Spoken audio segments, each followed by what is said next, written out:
جس دن سب لوگ خدا کے سامنے موجود ہوں گے۔ ان کی بات خدا سے مخفی نہیں رہے گی۔ آج کے روز کس کی حکومت ہوگی؟ بس اللہ ہی کی ہوگی جو یکتا اور غالب ہے۔ آج ہر شخص کو اس کے کیے کا بدلہ دیا جائے گا۔ آج ظلم نہیں ہوگا۔ اللہ تعالیٰ بہت جلد حساب لینے والا ہے۔ تو پہلی صفت رفیع الدرجات فرمائی، یعنی تمام موجودات میں اس کا مقام بدرجہ بلند ہے۔ وہ جمیع صفات کمالات میں سب سے بلند رتبہ ہے۔ اس کے مرتبے کو کوئی نہیں پہنچ سکتا۔ سب اس کی ذات صفات میں محتاج ہیں، وہ کسی بات میں کسی کا محتاج نہیں۔ دوسری صفت فرمائی ذو العرش، یعنی وہ عرش کا مالک ہے۔ عرش کے معنی ہیں تخت شاہی کے، اور کبھی عرش عزت غلبہ اور سلطنت سے بھی کنایا ہوتا ہے۔ تو ذو العرش کے لفظی معنی ہوئے عرش والا۔ اس سے یہ مراد نہیں کہ نعوذ باللہ اللہ تعالیٰ عرش پر بیٹھے ہوئے ہیں۔ اللہ تعالیٰ ہر جسمیت اور ہر مکانیت سے پاک برتر ہے۔ مطلب یہ کہ وہ عرش کا بھی مالک، اس کا خالق اور اس کا ہر طرح کا ہر مالک ہے۔ عرش عظیم کی ایک مخلوص عظیم ہے کہ ہم ہر ایک کو بجز نام کے اس کی کوئی حقیقت معلوم نہیں ہے۔ تیسری صفت یلقا روح کی فرمائی، یعنی اپنے بندوں میں سے جس پر چاہتا ہے روح کا القاء کرتا ہے۔ روح کے معنی یہاں مفسرین نے وحی کے لیے، اور جس طرح روح جسدی انسانی کو زندہ کرتی ہے، وہی ایمان کی زندگی پھونکتی ہے، اسی لیے وحی کو بھی روح سے تعبیر کیا جاتا ہے۔ تو یہاں بتلایا گیا کہ اللہ تعالیٰ اپنے بندوں میں سے جس پر چاہتا ہے اپنے حکم سے اس غرض سے وحی نازل کرتا ہے تاکہ وہ صاحب وحی لوگوں کو قیامت کے دن سے، یعنی آخرت کے حساب کتاب جزا سزا سے ڈرائے۔ اور وہ قیامت کا دن ایسا ہوگا کہ سب آدمی نکل کر سامنے آ جائیں گے۔ وَأَنذِرْهُمْ يَوْمَ الْآزِفَةِ إِذِ الْقُلُوبُ لَدَى الْحَنَاجِرِ كَاظِمِينَ مَا لِلظَّالِمِينَ مِنْ حَمِيمٍ وَلَا شَفِيعٍ يُطَاعُ يَعْلَمُ خَائِنَةَ الْأَعْيُنِ وَمَا تُخْفِي الصُّدُورُ وَاللَّهُ يَقْضِي بِالْحَقِّ وَالَّذِينَ يَدْعُونَ مِن دُونِهِ لَا يَقْضُونَ بِشَيْءٍ إِنَّ اللَّهَ هُوَ السَّمِيعُ الْبَصِيرُ۔ اور آپ ان لوگوں کو ایک قریب آنے والے مصیبت کے دن سے ڈرائیے جس وقت کلیجے منہ کو آ جائیں گے اور غم سے گھٹ گھٹ جائیں گے۔ اس روز ظالموں کا نہ کوئی دلی دوست ہوگا اور نہ کوئی سفارشی ہوگا۔ جس کا کہنا مانا جائے وہ آنکھوں کی چوری کو جانتا ہے اور ان کو بھی جو سینوں میں پوشیدہ ہیں، اور اللہ تعالیٰ ٹھیک ٹھاک فیصلہ کر دے گا۔ اور خدا کے سوا جن کو یہ لوگ پکارتے ہیں وہ کسی طرح کا فیصلہ نہیں کر سکتے۔ اللہ ہی سب کچھ سننے والا، سب کچھ جاننے والا ہے۔ تو یہاں یہ بھی فرمایا گیا، قرآن کریم میں لوگوں کو بار بار یہ احساس دلایا گیا کہ قیامت ان سے کچھ دور نہیں بلکہ قریب ہی ہے۔ 17ویں پارے سورہ انبیاء میں فرمایا گیا، اقترب للناس حسابہم وہم فی غفلۃ معرضون، قریب آ لگا لوگوں سے ان کے حساب کا وقت، یعنی یوم قیامت، اور وہ غفلت ہی میں پڑے ہیں اعراض کیے ہوئے۔ 27ویں پارے سورہ قمر میں فرمایا گیا، اقترب الساعۃ، قیامت نزدیک آ پہنچی۔ پھر سورہ نجم میں فرمایا گیا، ازلفت ازافہ، وہ قریب آ جانے والی قریب آ گئی۔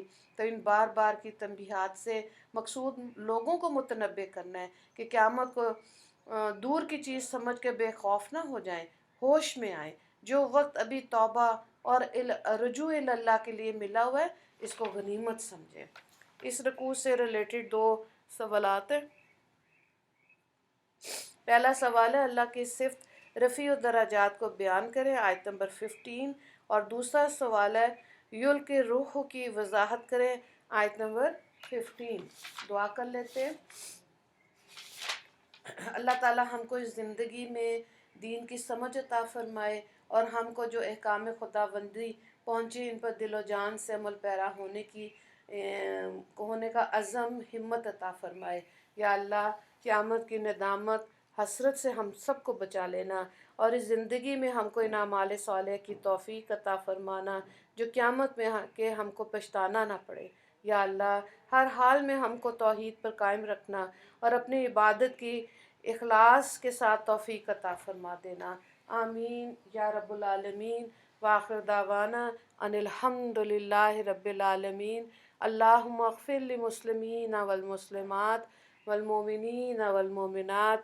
السلام علیکم ورحمۃ اللہ وبرکاتہ۔